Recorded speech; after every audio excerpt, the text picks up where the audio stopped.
ప్రజలకు ఏ రకంగా నిలుస్తారో మీరు చెప్పండి అని చెప్పి బీజేపీ డిమాండ్ చేస్తాం. ఓకే అండి. ఎస్ నిఖిల్ రావు గారు, గుడ్ మార్నింగ్. గుడ్ మార్నింగ్ అండి. సో ఏంటి, సో మొన్నటి వరకు అయితే కూడా గేట్లు ఓపెన్ చేయాలి, పంపింగ్ చేయాలంటూ కన్నెపల్లి పంప్ హౌస్ ఓపెన్ చేయాలి, దాని నుంచి పంపింగ్ స్టార్ట్ చేయాలంటూ కూడా బీఆర్ఎస్ డిమాండ్ చేసింది. అట్ ద సేమ్ టైం ఈ రోజు తెలంగాణ మంత్రివర్గ సమావేశం కాబోతుంది. ఈ సమావేశంలో నిర్ణయం తీసుకునే ఛాన్సెస్ ఉన్నాయి. సో ఏంటి బీఆర్ఎస్ ఏమనుకుంటుంది ఈ విషయంలో? సునీత గారు, మీతో పాటు ప్యానెల్లో ఉన్నటువంటి పెద్దలు, ప్రేక్షకులందరికీ కూడా నమస్కారం, అందరికీ కూడా గుడ్ మార్నింగ్. అయితే ఈ కాళేశ్వరం సంబంధించి వీళ్ళు ప్రతిపక్షంలో ఉన్న నాటి నుంచి, ఆనాడు రేవంత్ రెడ్డి గారు పిసిసి అధ్యక్షుడిగా ఉన్న నాటి నుండి ఏ రకంగా అయితే ఇదే కాళేశ్వరం మొత్తం కాలిపోయింది, కూలిపోయింది, కుట్టుకపోయింది అని చెప్తూనే 94,000 కోట్లు ఖర్చు చేసి నిర్మించినటువంటి ఇదే కాళేశ్వరం ప్రాజెక్టును 1,00,000 కోట్ల అవినీతి జరిగిందని లేనిపోని అన్ని అబండాలేసి ఏది పడితే అది ప్రజల మీద రుద్దే ప్రయత్నం చేసిండ్రు, ప్రజలందరినీ మభ్యపెట్టే ప్రయత్నం చేసిండ్రు. సరే, మంచో చెడో వారి మాటలు నమ్మిండ్రా లేదా అన్నది పక్కన పెడితే, అధికారంలోకి వచ్చిన తర్వాత కూడా కేవలం కేసీఆర్ గారు టార్గెట్ గా కేటీఆర్ గారిని విమర్శిస్తూ, హరీష్ రావు గారిని తప్పుపడుతూ, వీళ్ళ ముగ్గురు సెంట్రిక్ గానే వీళ్ళ ముగ్గురిని ఏ రకంగానైనా ఇబ్బంది పెట్టాలి, బీఆర్ఎస్ పార్టీని ఎట్లనన్నా ఖతం చేయాలని కంకణం కట్టుకున్న విధంగా ఏ మాటలు పడితే ఆ మాటలు మీలాంటి వాళ్ళు మీ టీవీల్లో కూడా చూపించలేని విధంగా మాట్లాడుతా ఉన్నారు. ఆ పరిస్థితులను రాష్ట్ర వ్యాప్తంగా ఉన్న ప్రజలంతా గమనిస్తా ఉన్నారు. అయితే ఈ రోజు ఇబ్బంది ఏంటంటే, ఇందాకనే బీజేపీ మిత్రులు కూడా చెప్తా ఉన్నారు, ఎల్లినో వస్తా ఉంది అంటే అధికారులను జైల్లో పెట్టారంటారు. టెక్నికల్ విషయాలు మాట్లాడదామంటే దేవాదుల ఏ బేసిన్ లో ఉంది నాకు తెలియదు, నల్లమల ఏ రాష్ట్రంలో ఉంది నాకు తెలియదు అని చెప్తా ఉంటారు. ఇరిగేషన్ మీద రివ్యూ చేయండి అంటే దాని మీద కనీస అవగాహన ఉండదు. ఇన్ని చెప్తూ ఇదే కాళేశ్వరంకి సంబంధించి నిజంగా కూడా రాష్ట్ర వ్యాప్తంగా రైతులంతా ఎదురు చూస్తా ఉన్నారు. వర్షం అన్న పడాలి, లేదంటే ఈ గతంలో కేసీఆర్ గారు ఏ రకంగా అయితే ఇదే కాళేశ్వరం ప్రాజెక్టు ద్వారా ఇదే మేడిగడ్డ నుండి గోదావరి జలాలను లిఫ్ట్ చేసి మొత్తం ఏ రకంగా సస్యశ్యామలం చేసిండ్రో, నీళ్లు ఏ రకంగా పారించిండ్రో చూసినామో, అదే విధంగా నీళ్ళని ఇవ్వండి అని చెప్తా ఉంటే పూర్తి స్థాయిలో ఉన్నటువంటి మేడిగడ్డలో కేవలం 2 పిల్లర్లకు క్రాక్ వస్తే దాన్ని బూచిగా చూపి మొత్తం కాళేశ్వరం ప్రాజెక్టుని ఈ రోజు పక్కన పెట్టే ప్రయత్నం చేస్తా ఉన్నారు. పక్కన పెడుతూ రాష్ట్ర వ్యాప్తంగా ఉన్నటువంటి రైతులందరినీ ఇబ్బందులకు గురి చేసే ప్రయత్నం చేస్తా ఉన్నారు.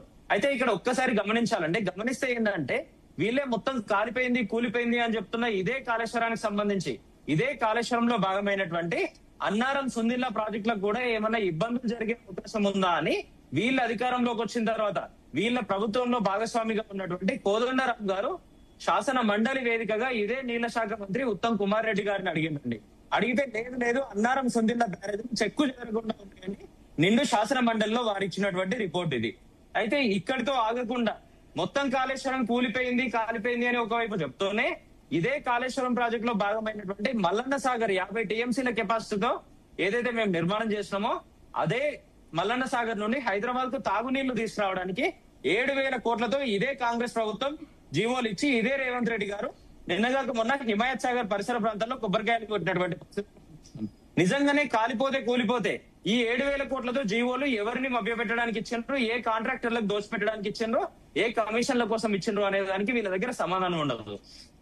అయినప్పటికీ వీళ్ళే ఏం చెప్తా ఉంటారు, ఇదే కాళేశ్వరానికి సంబంధించి ఇదే మేడిగడ్డ ప్రాజెక్టుకు సంబంధించిన గేట్లను రిపేర్ చేస్తామని దాదాపుగా సంవత్సరం క్రితం వీళ్ళు అన్ని వార్తాపత్రికల్లో నోటిఫికేషన్లు ఇచ్చిండండి టెండర్లు పిలవడానికి.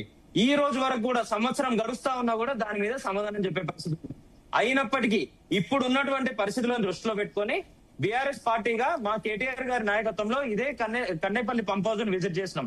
రాష్ట్రంలో అనేక సార్లు బండి భగీరథ కేసు దగ్గర మొదలు పెడితే కీలకమైన పరిణామాలు ఏమైనా జరుగుతా ఉంటే, లా అండ్ ఆర్డర్ కి సంబంధించిన ఇబ్బందులు వస్తా ఉంటే మీలాంటోళ్ళు నాలాంటోళ్ళు అడుగుతా ఉంటే ఏం చెప్తానంటే, ఆనాడు నరేంద్ర మోడీ గారి సమావేశం సభ ఉంటే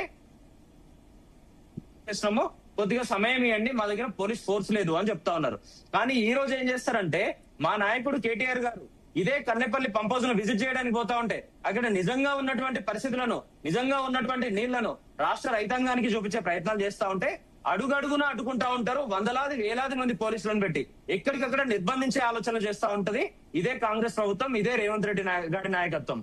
కానీ మళ్ళీ ఈ రోజు మేము విమర్శిస్తా ఉంటే ఏం చెప్తా ఉంటారంటే, మేము అక్కడ ఉన్నటువంటి పరిస్థితులను చెప్తా ఉంటే ఏం చెప్తా ఉంటారంటే, మీరు ప్రధాన ప్రతిపక్షం అని చెప్పి మా రక్తం బారిస్తాము, మా బలుపు కొవ్వుతో, బీఆర్ఎస్ పార్టీ నాయకుల బలుపు కొవ్వుతో ముఖ్యమంత్రి గారు వాడే భాష అండి ఇది.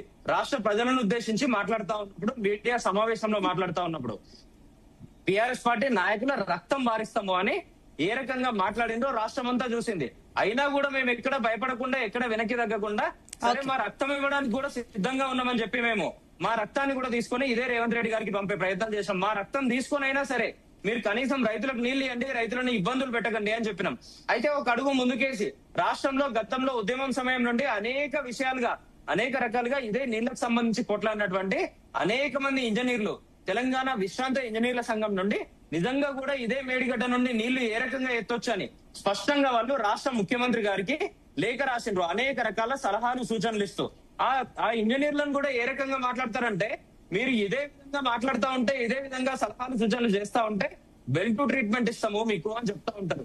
నిజంగా ఎవరికంటే ఈ రోజు లక్షలాది మంది రైతులను ఇబ్బందులకు గురి చేస్తున్న ఈ కాంగ్రెస్ పార్టీగా ఇవ్వాల్సింది బెల్ టు ట్రీట్మెంట్ రాష్ట్రంలో ఉన్నటువంటి నీళ్ల కోసం కొట్లాడినటువంటి ఇంజనీర్లక. అదే ఇంజనీర్లను మీరు ఇంకా మాట్లాడుతూ ఉంటే మిమ్మల్ని జైలు గోడల మధ్యలో నిర్బంధిస్తాము, జైలుకు పంపుతాము అని చెప్తా ఉంటారు. గతంలో ఇదే మెట్రో CFOను ఏ రకంగా జైలుకు పంపుతామని చెప్పి ఈ రోజు మెట్రోను ఏ గతికి తెచ్చిందో మనం చూసినాము. ఈ రోజు అదే విధంగా ఆనాడు నీళ్ల హక్కుల కోసం కొట్లాడినటువంటి అనేక మంది ఇంజనీర్లను కూడా జైలుకు పంపుతాము అని భయభ్రాంతులకు గురి చేస్తా ఉన్నారు. అయితే ఇక్కడ ఒక్క విషయం ఏంటంటే, వీళ్ళు చెప్తున్న విషయం ఏంటంటే, ఆ మేడిగడ్డ దగ్గర నిజంగా నీళ్ళెత్తే పరిస్థితి లేదు అని చెప్తా ఉన్నారు. మేడిగడ్డ ఏ ఎత్తులో కట్టినామండి మేము? 85 మీటర్ల ఎత్తులో మేడిగడ్డ కట్టినాము. అక్కడ నుండి ఇదే కాళేశ్వరం మొత్తంలో హైయెస్ట్ పాయింట్ కొండపోచమ్మ సాగర్ 618 మీటర్ల ఎత్తుకు నీళ్ళని తీసుకొచ్చే ఏర్పాట్లు చేస్తున్నాము. గతంలో ఇచ్చి కూడా చూపించినాము. ఎర్రటి ఎండాకాలంలో కూడా మొత్తం ఉత్తర తెలంగాణ అంతా కూడా ఇదే కాళేశ్వరం జలాలను ఇదే గోదావరి జలాలను పారించి చూపించినాము. మత్తలు ఏ రకంగా ఎర్రటి ఎండాకాలంలో మత్తలు దొరుకుతాయో కూడా మేము చూపించినాము. అయితే ఇక్కడ ఈ రోజు కూడా ఈ క్షణానికి మనం ఇప్పుడు డిబేట్ చేస్తున్నటువంటి క్షణానికి కూడా ఇరిగేషన్ శాఖ నుండి డేటా తీసుకొచ్చి చెప్తున్నా అండి. ఇప్పుడు కూడా ఇదే మేడిగడ్డ దగ్గర 95 మీటర్ల ఎత్తులో నీళ్లు పారుతా ఉన్నాయి. నిజంగా కూడా 93 మీటర్ల ఎత్తులో నీళ్లు పారుతా ఉంటే మేడిగడ్డ గేట్లను దించకుండా కూడా పూర్తి స్థాయిలో మీరు మోటార్ లాంచ్ చేయొచ్చు. అక్కడ నుండి అన్నారం ఒక్క నిమిషం అండి, మీరు అన్నట్లు వాటికి సమాధానం చెప్తారు. శ్రీనివాసరావు గారు చెప్తారు. ఒక్క నిమిషం అండి. శ్రీనివాసరావు గారు, గుడ్ మార్నింగ్. సో విన్నారు, విమర్శలు చెప్పిన వాటికి సంబంధించి కూడా వినడం అయితే జరిగింది. మీరు వాటికి సమాధానం చెప్పండి. అట్ ద సేమ్ టైం ఒకటి